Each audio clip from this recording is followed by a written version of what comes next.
ప్రభు నామమున అందరికీ శుభములు, వందనమన్నతులండి. ఈరోజు ఒక చిన్న మాటను మనము తెలుసుకుందాము. అదేమనంటే, కొన్నిసార్లు మన విశ్వాస జీవితంలో, విశ్వాస ప్రయాణంలో మనము అలసిపోతూ ఉంటాము, విసిగిపోతూ ఉంటాము, వేసారిపోతూ ఉంటాము. ఎందుకు మాకే ఇన్ని కష్టాలు, ఎందుకు మాకే ఇన్ని శ్రమలు, మేమేం తప్పు చేశాము, ఎందుకు మేము ఇలా బాధలు పడుతున్నాము అని మనల్ని మనమే ఎన్నోసార్లు ఎన్నో విధాలుగా మనం పడుతున్న శ్రమను బట్టి, మనం అనుభవిస్తున్న శోధన, వేదన, బాధలను బట్టి మనము విశ్వాస జీవితంలో మనల్ని మనం ప్రశ్నించుకుంటూ ఉంటాము. కొన్నిసార్లు దేవుణ్ణి కూడా ప్రశ్నిస్తూ ఉండేవారముగా ఉంటాము.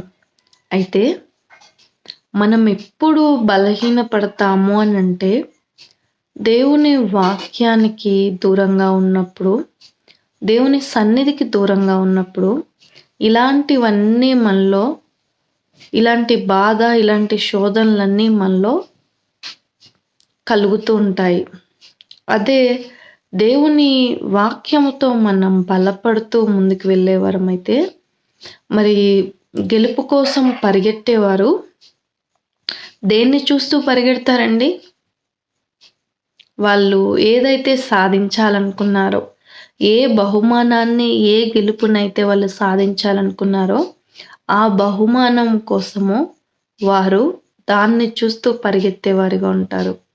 మరి మనము దేవుణ్ణి ఎలా నమ్ముకున్నాము? దేనిని ఆధారం చేసుకొని నమ్ముకున్నాము?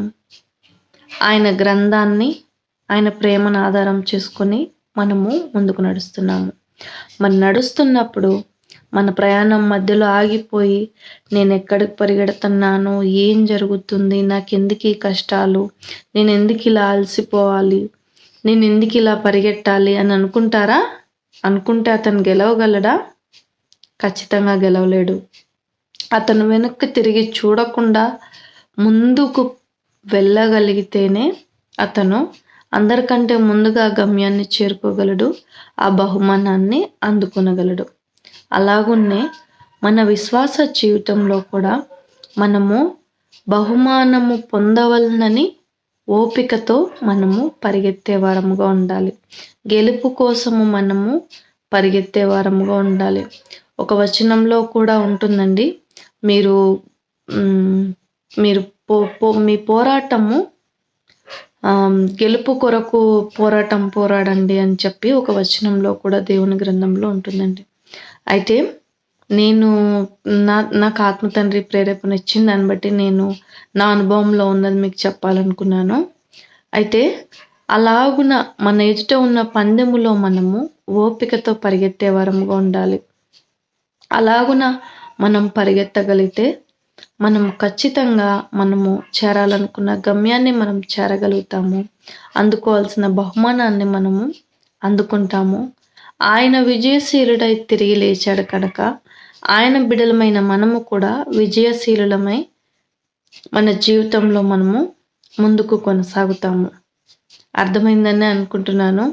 దేవుని సన్నిధి, దేవుని వాక్యాన్ని మనము ఎప్పుడూ వెంట పెట్టుకొని అలసి విసిగి వేసారిపోకుండా, మనలోనికి ఆ ప్రశ్నలన్నీ వస్తున్నాయనంటే మనం వాక్యాన్ని తీసి చదివే వారముగా ఉండాలి.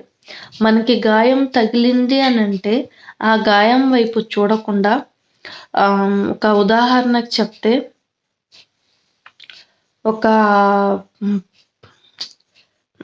పశువు మీద ఫర్ సపోజ్ కొన్ని నీళ్లు పోస్తారు.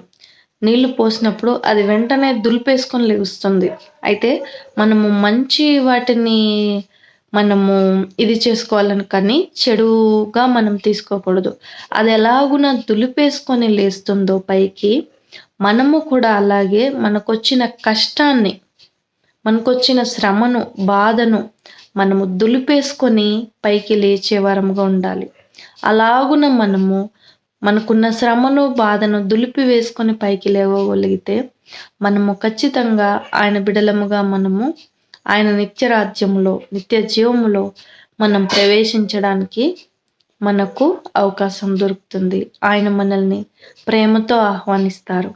కనుక అటువంటి ధన్యత భాగ్యము ఆయన బిడ్డలైన మనకందరికీ ప్రభు దయచేయను గాక. Praise the lord. May god bless you all. తప్పులుంటే క్షమించండి, ఏది అన్యగా భావించొద్దు. Praise the lord.